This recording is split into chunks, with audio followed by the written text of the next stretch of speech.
వీడు మారాడు. బాబున్నాడా? ఏ బాబు? చిన్న బాబా వాళ్ళ బాబా? అంటే చిన్న బాబు అంటే హోం కొడుకు, పెద్ద బాబు అంటే హోం మంత్రి దేవానంద్ బాబు, హోమ్ మినిస్టరు. ఇంతకు నీకు ఏ బాబు కావాలే? చిన్నబాబే. లోపల ఏదో పనిలో ఉన్నాడు, కొంచెం ఆగు. క్షమించండి సార్, నన్ను వదిలేయండి. నేనేమన్నా దేవుడినా?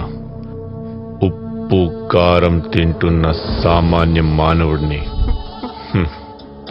4 అక్షరాలు చదివి 4 మొక్కలు నాటి రాష్ట్రంలో కాలుష్యాన్ని నివారించండి.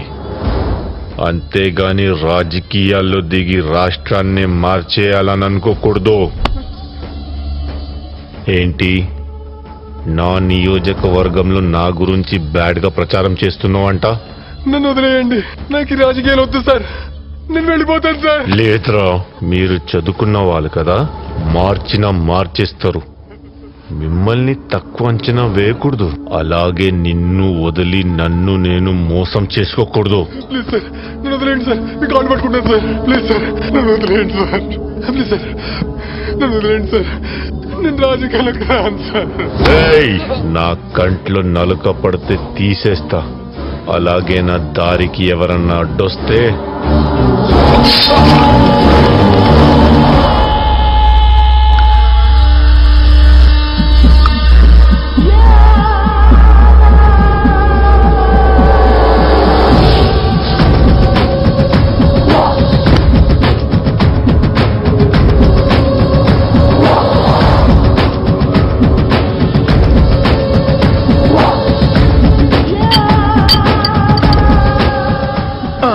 బాబు మిమ్మల్ని కలవడానికి వచ్చారు. అన్నా అది దెబ్బలు తిని నా ఓదార్పు కోసం వచ్చారా? ఎవడినైనా తన్నొస్తే గర్వంతో గంతేస్తా గాని ఓటమిని ఓర్చుకునే టైప్ కాదురా మనది. మళ్ళీ ఎప్పుడైనా ఇలాంటి పరిస్థితిలో మా దగ్గరికి రావడం జరిగితే పర్మనెంట్ గా లేపేస్తా. ఆడియో అయినారు కదా, వీడియో వద్దనుకుంటే ఈ దగ్గర రాకుర్రి.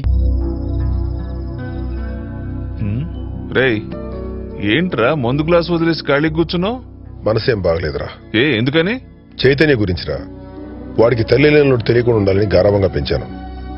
వాడి ప్రవర్తన చూస్తుంటే మీ సంధ్యా చందుల్లో కాకుండా కాలేజీలో గొడవలో ర్యాగింగ్లంటూ తిరుగుతున్నాడు. రేయ్, వాడే తెలుసుకుంటాడులేరా, అయినా మేమంతలేమా? అంతెందుకురా, వాడి ఆలోచన విధానాన్ని మనం మార్చగలిగితే వీళ్ళెవ్వరూ పనికిరారు. అంత తెలివిగలడు వాడు. పదరా, చైతన్యతో మాట్లాడదాం. వాడు చిన్న పిల్లాడురా, వదిలేయండి. Alcohol back. ఏంటంకల్ పార్టీ వదిలేసి ఇలా సిగరెట్స్? వద్దులే. అవును, ఏంటి ఇక్కడ దెబ్బ? ఏం లేదు అంకుల్, కాలేజీలో చిన్న గొడవ. రేయ్, కాలేజీకి వెళ్తే పుస్తకాలతో కుస్తీ పట్టామా, ఫ్రెండ్స్ తో జాలీగా తిరిగామన్నట్టు ఉండాలి కానీ ఈ గొడవలేంట్రా? చైతన్య, నీ గురించి నీ ప్రవర్తన గురించి మీ నాన్న ఎంత బాధపడుతున్నాడో తెలుసా? నా గురించా? ఎందుకు బాధపడ్డావు?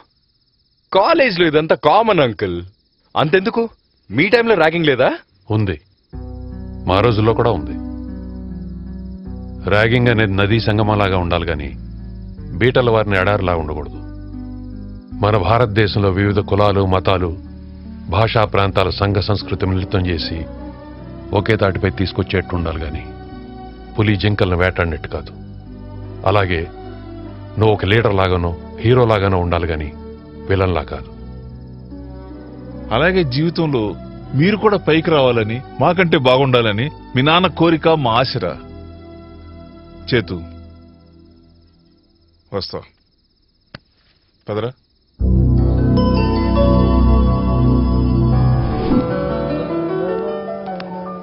ఏ చైతు, సంధ్య, నీకు అసలు ఏమైనా బుద్ధుందా? కామన్ సెన్స్ లేకుండా బిహేవ్ చేస్తున్నావు. What's the matter? అసలు నీకు ఆడవాళ్ల మనసు ఏంటో తెలుసా? ఎంత సెన్సిటివ్ గా ఉంటారో. ఏ చిన్న విషయానికైనా అప్సెట్ అయిపోతాం. సరే, విషయం ఏంటి చెప్పు.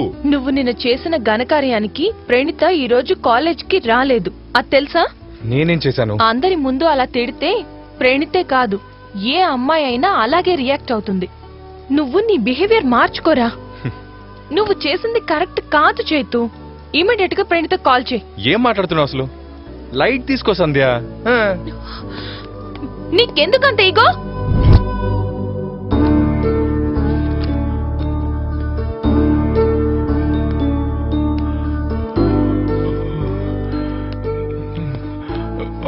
Good morning sir. కూర్చో కూర్చో. ఏంటి ఒళ్ళంతా కాలిపోతుంది? ఇంత జ్వరం పెట్టుకుని రెస్ట్ తీసుకోకుండా చదువుతున్నావేంటి? జ్వరందే ఉంది సార్, మందులు వేసుకుంటే తగ్గిపోతుంది. ఐఏఎం క్యాట్ ఎంట్రన్స్ డేట్ దగ్గర పడుతుంది. అందులో సీట్ సంపాదించడమే నా లక్ష్యం. దానికోసం నిద్రాహారాలు మాని ఎంత కష్టపడైనా చదువుకుంటాను. అందులోనే నాకు తృప్తి ఉంటుంది సార్. మరంత ఇంట్రెస్ట్ ఉన్నవాడివి కాలేజీకి కొట్టి ఊరికెందుకెళ్ళావు? మా నాన్న రోజువారీ కూలీ సార్. రెక్కాడితే గాని డొక్కాడని బీద కుటుంబం మాది. మా నాన్నకి జబ్బు చేసి మంచాన పడితే ఊరెళ్ళి వారం రోజులు పనిచేసి ఇంట్లోకి కావాల్సిన సరుకులన్నీ సమకూర్చొచ్చాను సార్. వెళ్ళను Balaraju, I really appreciate you. ఐఐఎంలో ఎంబీఏ చేయాలన్న నీ పట్టుదల, గోల్ చూస్తే నాకెంతో గర్వంగా ఉంది. నీ పట్టుదలకు రిజర్వేషన్ కూడా ఉంది కాబట్టి డెఫినెట్ గా నువ్వు అనుకున్నది సాధిస్తావు. All the best Balaraju. చేసే ప్రతి ట్రాన్సాక్షన్ క్యాష్ రూపంలో కాకుండా ఈ క్యాష్ రూపంలో జరగాలన్నమాట. అయితే ఇది అంత సులభమైన పనేమీ కాదు. చాలా చేయాలి. ప్రతి ఒక్కరిని ఎడ్యుకేట్ చేయాలి. చాలా డిజిటల్ ఎక్విప్మెంట్స్ ప్రజలకు అందుబాటులోకి తేవాలి. ఇదంతా అయ్యే పని కాదు అనుకుంటే మాత్రం పొరపాటే. క్యాష్లెస్ కంట్రీ అంటే చేతులతో డబ్బు మార్పిడి లేకుండా కేవలం ఆన్లైన్ ట్రాన్సాక్షన్స్, ఆన్లైన్లోనే చెల్లింపులు, వ్యాపారాలు చేయడం.